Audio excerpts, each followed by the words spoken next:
ভীষণ নাটকীয়তার মধ্য দিয়ে পার হলো গত বেশ কয়েকটা ঘন্টা। গতকাল যখন ইরানের আমেরিকান ঘাঁটিতে আক্রমণের খবর আমরা দেখেছি, তখন প্রাথমিকভাবে আমাদের অনেকের মনে হয়েছিল নিশ্চয়ই যে যুদ্ধটাকে ছড়িয়ে পড়ল। ইরানের রিটালিয়েট করার রাইট ছিল, কারণ ইরানের মাটিতে আমেরিকা আঘাত করেছে, এটা একটা যুদ্ধের প্ররোচনা। ইরান রিটালিয়েট করবে এটা ধারণা করা হচ্ছিল, কতটুকু করবে। কিন্তু পরে যখন আস্তে আস্তে খবর আসতে শুরু করলো, একটা বিশেষ করে একটা ইন্টারেস্টিং নিউজ, যে ইরান খুবই পরিমিত পরিমাণ আক্রমণ করেছে। শুধু সেটা না, ইরান এই আক্রমণের আগে ইনফর্ম করেছে কাতারকে, আমেরিকাকে। তার মানেটা হচ্ছে ইরান এক ধরনের সিম্বলিক অ্যাটাক করছে। এই খবরটা পাওয়ার সাথে সাথে মনে হলো, তখন আমরা বেসিক যারা এইসব খোঁজ খবর রাখি তারা তখন বুঝতে পারি যে এই যুদ্ধটা আসলে আর খুব লম্বা সময় চলবে না। এবং প্রত্যাশিতভাবে খুব অল্প সময়ের মধ্যে ডোনাল্ড ট্রাম্প তার সোশ্যাল মিডিয়া হ্যান্ডেল, তার ব্যক্তিগত যেটা ট্রুথ সোশ্যাল, সেখানে স্টেটমেন্ট দিয়ে জানিয়েছেন যে দুদেশই সিজফায়ারের জন্য বা যুদ্ধবিরতির জন্য রাজি হয়েছে। এবং পরবর্তীতে আমরা দেখলাম দুই দেশের পক্ষ থেকেই এটা অ্যাগ্রি করা হয়েছে। তার মানে 12 দিন চলার পর এই সংঘর্ষ, এটা যুদ্ধ না, টেকনিক্যালি এই সংঘর্ষ আপাতত থামলো। মানে এই প্রশ্নটা সবসময় সিজফায়ারের ক্ষেত্রে আসে যে সিজফায়ারটা কতটুকু এফেক্টিভ হবে। মানে সবচেয়ে বড় ব্যাপার, ইসরায়েলের সিজফায়ার না মানার দীর্ঘ ইতিহাস আছে, কিন্তু এবার ইসরায়েল সম্ভবত ceasefire at least for time being মোটামুটি একটা লম্বা সময়ের জন্য মানবে। আমরা একটু এবার হিসাব নিকেশ করি। মানে হিসাব নিকেশ সবাই করছে, সারা পৃথিবীতেই হচ্ছে, আমাদের দেশে তো এই হিসাবটা খুবই সিরিয়াসলি দেখা হচ্ছে যে এই পর্যায়ে যেখানে আমরা দাঁড়িয়ে আছি, কে হারলো কে জিতলো, তিনটা শক্তি এখানে ইনভলভ। প্রথম ইসরায়েল ইরান ফাইট করলো, পরে আমেরিকা ইনভলভ হলো, এবং আমেরিকা নিজে আক্রমণ করার মাধ্যমে এই সংঘর্ষে একটা পক্ষ হিসাবে নিজেকে হাজির করলো। তাদের মধ্যে কার কি অবস্থা সেই হিসাব নিকেশ করা দরকার আছে। আমরা একটু যদি করি, এমনি আগে একটা কথা আমি বলেছি বহুবার, কিছুদিন আগে একটা টিভি চ্যানেলে টক শোতে স্পেসিফিক্যালি জিজ্ঞেস করা হয়েছিল যে যুদ্ধ কতদিন চলবে। সেখানে জবাব দিয়েছিলাম যে যুদ্ধ বেশি দিন চলবে না, যুদ্ধ বেশি দিন চলা সম্ভব না। আমি আমার ভিডিওতেও, যারা নিয়মিত দেখেন তারা জানেন, সেটা হচ্ছে মিসাইলের পাল্লায়, মিড রেঞ্জ মিসাইলের পাল্লায় থাকা দুটো দেশ ইতিহাসে এই প্রথমবারের মতো এই ধরনের যুদ্ধ করছে। এই ধরনের যুদ্ধ করার জন্য যে প্রয়োজনীয় অস্ত্র, মানে ইসরায়েল তার ফাইটার নিয়ে যাচ্ছে ক্রমাগত, সেখানে বমিং করে আসছে, ইরান তার বিভিন্ন মিসাইল, ড্রোন, ক্রুজ এবং ব্যালিস্টিক মিসাইল এসব দিয়ে হিট করছে, কোনোটার ক্ষেত্রে এগুলো অনেক বেশি তাদের আছে তা না। দুটো দেশের বর্ডার ছাড়া খুব লম্বা সময়ের যুদ্ধ হওয়া, বিশেষ করে ডিস্টেন্সও এত বেশি। ইরানের আরও কাছাকাছি রেঞ্জের কোনো দেশ যদি হতো, টেকনিক্যালি যদি কাতার, কুয়েত এগুলো হতো, সেগুলো আরও বেশি হতে পারতো, কারণ সেখানে শর্ট রেঞ্জের মিসাইল দিয়ে সে অ্যাটাক করতে পারতো, টেকনিক্যালি বলছি। সো এই যুদ্ধটা আসলে খুব লম্বা সময় চলাও সম্ভব ছিল না, কারো দিক থেকেই সম্ভব ছিল না। কারণ ইসরায়েল হয়তো তার ইরানকে বমিং করার জন্য তার যথেষ্ট পরিমাণ সাপোর্ট, কারণ ইসরায়েলের বমিংগুলো খুব ইজি ছিল। ইরানের এয়ার ডিফেন্স সিস্টেম বলতে আসলে আদতে আমরা কিছু অন্তত ব্যবহৃত হতে দেখিনি। তাদের S-300 সম্ভবত আছে, রাশিয়ান প্রযুক্তির টপ, মানে তাদের যেটা টপ আর কি। রাশিয়া এখন অ্যাডভান্স 400 ইউজ করে, 500 S-500ও একটা আনছে। যাই হোক, তো অন্তত ইসরায়েলের ফাইটারগুলোকে কোনো বিপদে পড়তে দেখিনি। ফলে ইরানে বমিং করা ইসরায়েলের জন্য সহজ ছিল, কিন্তু ইসরায়েলের বিপদ ছিল অন্য জায়গায়। সে যে ইরানিয়ান মিসাইল ইন্টারসেপ্ট করছে, তার যে এয়ার ডিফেন্স সিস্টেম, তার মিসাইলের শর্টেজ শুরু হয়েছিল। ফলে ইরান ইসরায়েলকে অনেক বেশি হিট করতে পারছিল পার্সেন্টেজ হিসাবে, এটা ইসরায়েলের জন্য প্রবলেম। সো এই যুদ্ধটা খুব বেশি সময় চলার কথা ছিল না। এখন যেটা দাঁড়ালো যে আমেরিকা ইরানের 3টা যে নিউক্লিয়ার স্থাপনা আছে, 3টাতেই আক্রমণ করেছে। বিশেষ করে ফোর্দো নিয়ে অনেক আলোচনা হয়েছে এবং দাবি করা হয়, আমেরিকা তার জায়গা থেকে দাবি করছে যে ফোর্দোতে তারা অনেক সাকসেস পেয়েছে, তার এই জায়গা সব কিছু ধ্বংসপ্রাপ্ত হয়েছে, নিউক্লিয়ার প্রোগ্রাম বাতিল হয়ে গেছে। খুবই সন্দেহ করার স্কোপ আছে, কারণ ওখানে রেডিয়েশন বাড়ে নাই সহ।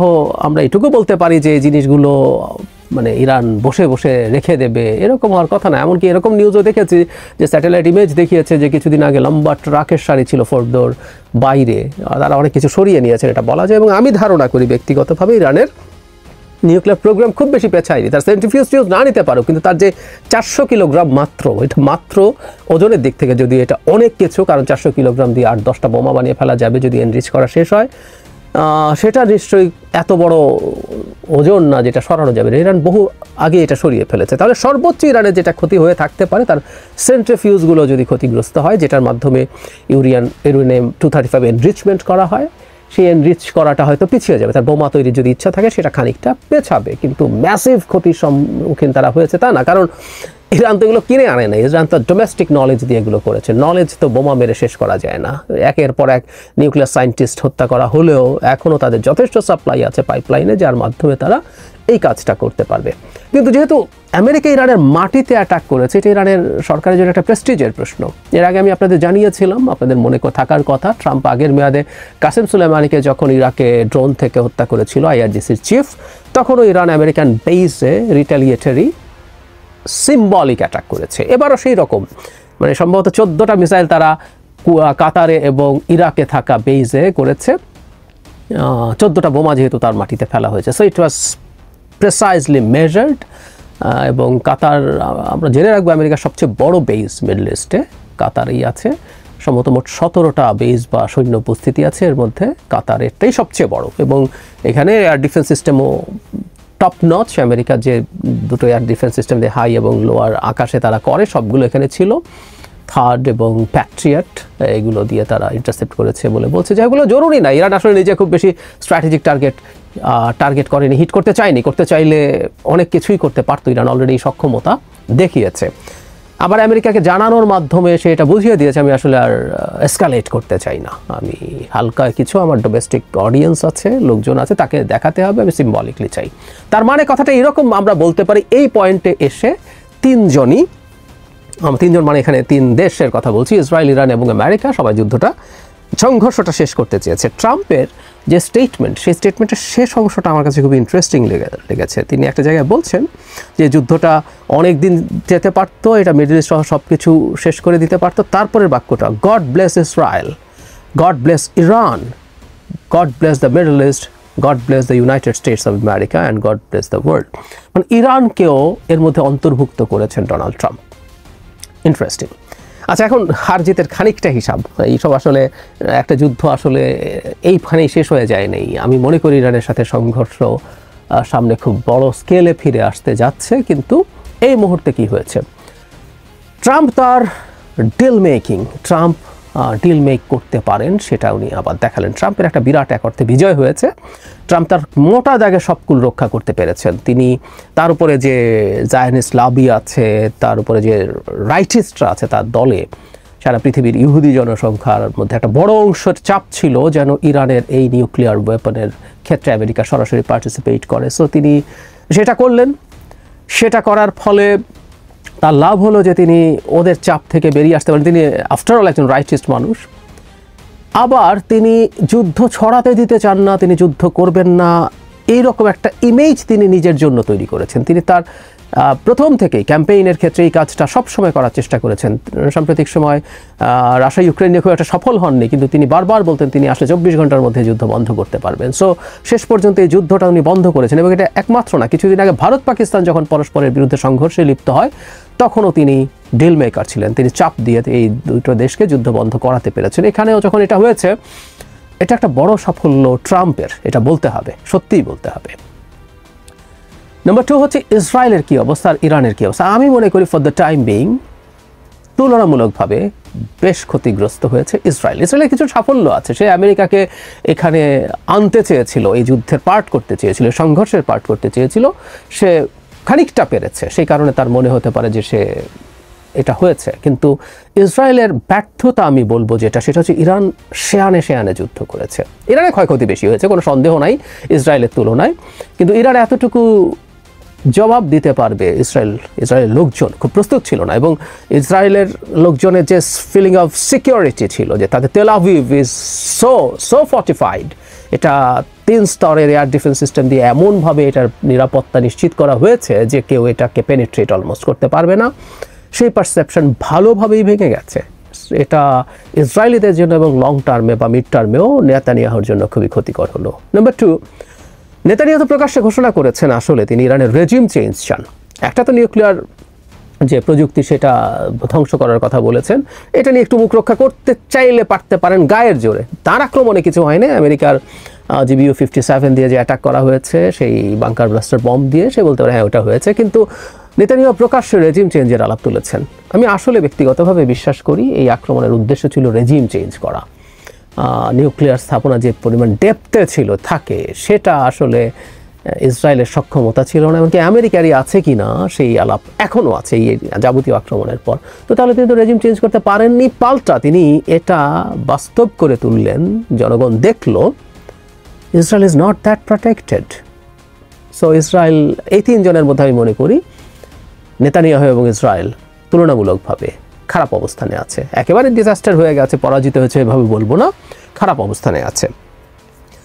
ইরান বেশ ভালো অবস্থানে আছে, সারপ্রাইজিংলি বেশ ভালো অবস্থানে আছে ফর দ্য টাইমিং। এ কথাটা বলতে হবে। আমি রাদার ভবিষ্যতে ইরানের জন্য ঝুঁকি তৈরি হয়েছে বলে মনে করি। কেন, সেটা একটু পরে আসছি। ইরান যেভাবে ইসরায়েলকে জবাব দিয়েছে এবং যেভাবে ইসরায়েলের air defence, legendary air defence system হিসাবে পরিচিত, এটাকে ভেঙে বিভিন্ন জায়গায় হিট করতে পেরেছে। ইসরায়েলের প্রস্তুতির কারণে হতাহত বেশি হয়নি, কিন্তু ধ্বংস বহু ক্ষেত্রে ভালো ধ্বংস তারা চালাতে পেরেছে। তেল আভিভ, হাইফা, আরও কয়েকটা শহরে। এবং যে ছবি আমাদের সামনে এসছে, যে ছবি গাজায় দেখা যেত, যে ছবি সিরিয়ার আলেপ্পোতে দেখা গেছে, এই ধরনের কোনো জোন এরকম পরিণত করতে পেরেছে। এবং এর চাইতে বড় সাফল্য আমি মনে করি সেটা হচ্ছে রেজিমকে ক্ষমতা থেকে নামানোর যে চেষ্টা ছিল সেটা উল্টো ব্যাকফায়ার করেছে। এটা ফ্যাক্ট। ইরানের সোসাইটি অত্যন্ত ডিভাইডেড। আমি অনেকবার বলেছি, একটা অথরিটেরিয়ান রেজিম ক্ষমতায় চেপে বসে থাকা এবং বিশেষ করে স্যাংশনের কারণে জনগণের নাভিশ্বাস উঠে যাওয়া একটা সমাজে মানুষ সিচুয়েশন পেলে সরকারের বিরুদ্ধে দাঁড়াতে পারে। মাশা আমিনীর মাথায় হিজাব থাকা না থাকা নিয়ে ইরানে কী রকম আপরাইজিং হয়েছিল আমাদের মনে আছে নিশ্চয়ই।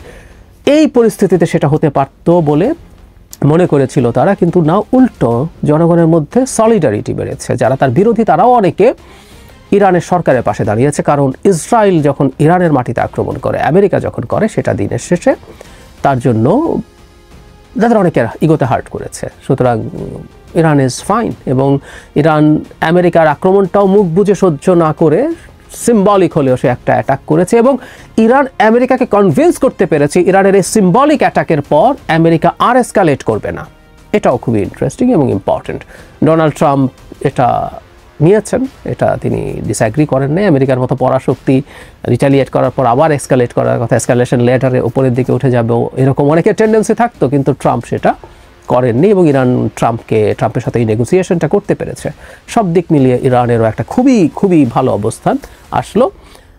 আর এখানে কয়েকটা বাই প্রোডাক্ট আছে। ইরান যদি আসলে স্যাংশনে না থাকতো, ইরানের অস্ত্রের একটা ভালো বাজার তৈরি হতে পারতো। ইরানের নিজের প্রযুক্তির ব্যালিস্টিক মিসাইল অসাধারণ সফল হয়েছে। তার ড্রোন তো আগেই টেস্টেড, শাহেদ 136 রাশাকে দিয়েছিল, এবারও সেগুলো ইউজ করেছে। তার ক্রুজ মিসাইল আছে, এটা হতে পারতো।